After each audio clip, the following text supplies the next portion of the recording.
Good morning, everyone. We are from the PBLF2 group with the title of the Population Information System for the village of Mangsang Focus Chatbot. Will conduct a midterm presentation. The things we discuss are project identity, group identity, project description, output product, project implementation history, constraints in project completion, division of a labor of each group member, method or algorithm design, and plan for the next stage. The following is the project identity with PBL ID number EF2 for the name of the professor and for the project manager Mr. Abdul Zikri. For the output until the midterm exam, namely is a system specification and interface design. The following is the identity of the group. First, there is Siti Nur as a group leader. Then there are three others members, namely Farhan Febriansyah, Ahmad Farhan, and also Aura Selsi. Then the project description is about an application or population system where the system has a chatbot that aims to answer all questions asked by a resident related to submitting letters. Then there are output that have been produced as user stories, system modeling, database design, mock-up design, prototype, and system architecture. Furthermore, there are user stories functional requirements from residents. Namely, residents can type questions, see answer, and also select questions. For the functional requirement of NLP, NLP can perform word processing, tokenization, assign post text to sentence, analyze sentence syntax, create base word, perform filtering process, and also NLP can eliminate general word collection that is not important but often appears. Furthermore, there are non-functional requirements. The first of which is that this system requires an internet connection and then the system is web-based. Then the system uses Indonesian and finally this system is user-friendly.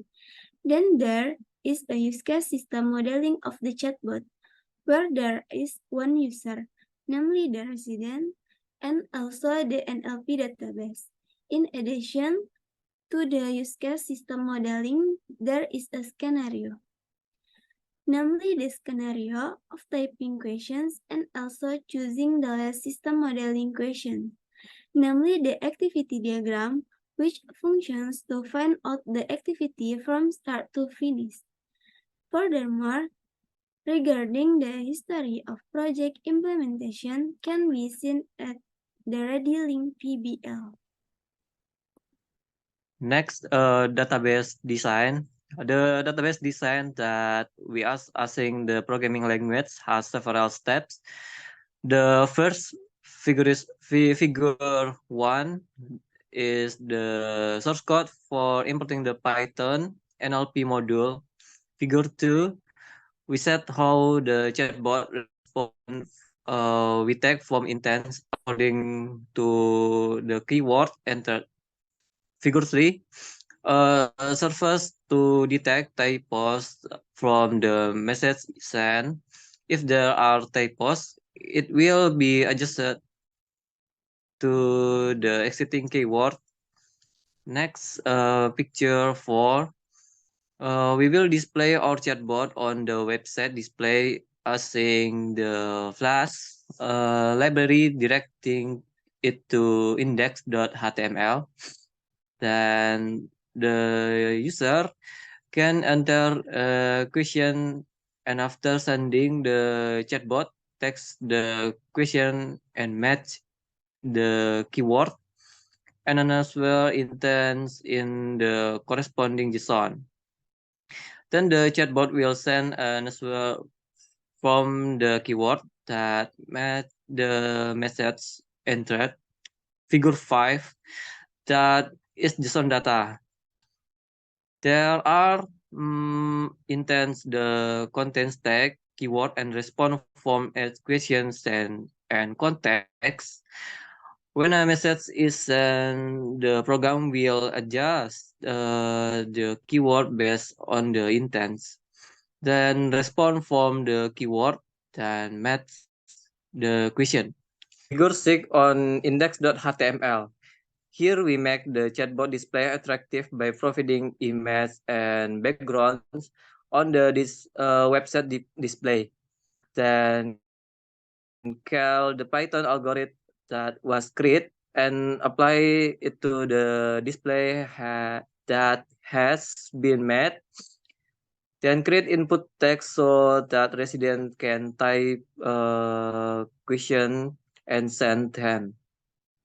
For figure 7, we call the chatbot response algorithm from the question entered by the user and create logic for how the chatbot respond to each question entered. In this section, the mockup design stage for mobile device and also the website. Here is also a link to the prototype. For the system architecture can be seen in the figure that the user or client sends a press message from desktop or mobile. Then the message is received by the website server, which is then forwarded through the website API bot server. Then the Python-based bot server receives a pass from the website API and then switches to the Python side to perform NLP on the input data. The data that has been processed using NLP is then checked against the database C if the data received match the data in the database. Then for obstacles in completing the project, namely the lack of strategy, because there are frequent changes in the project and also we still need insight to the method used. The following is the division of labor for each group. For the front end, there are Farhan, Febriansyah, and also Siti Nur. And then the back end is Ahmad Farhan and also Aura Celsia. Furthermore, the design of the methods of algorithm. Previously, NLP was one of the branches of artificial intelligence where computers were designed to communicate with humans using natural language. Some NLP processes include case folding, tokenization, part of speech tagging, syntactic, parsing, stemming, stop word removal, and stop words. The following NLP is implemented on the Silab website input of sentence, case folding, normalization, tokenization, remove special characters, remove numbers, filtering, stemming, and results. Okay, for the next plan, we will continue the implementation of chatbot with NLP, deep learning, and machine learning method. That's all for our PBL presentation. If there are error or submitting, there forgive and I end. Wassalamualaikum warahmatullahi wabarakatuh.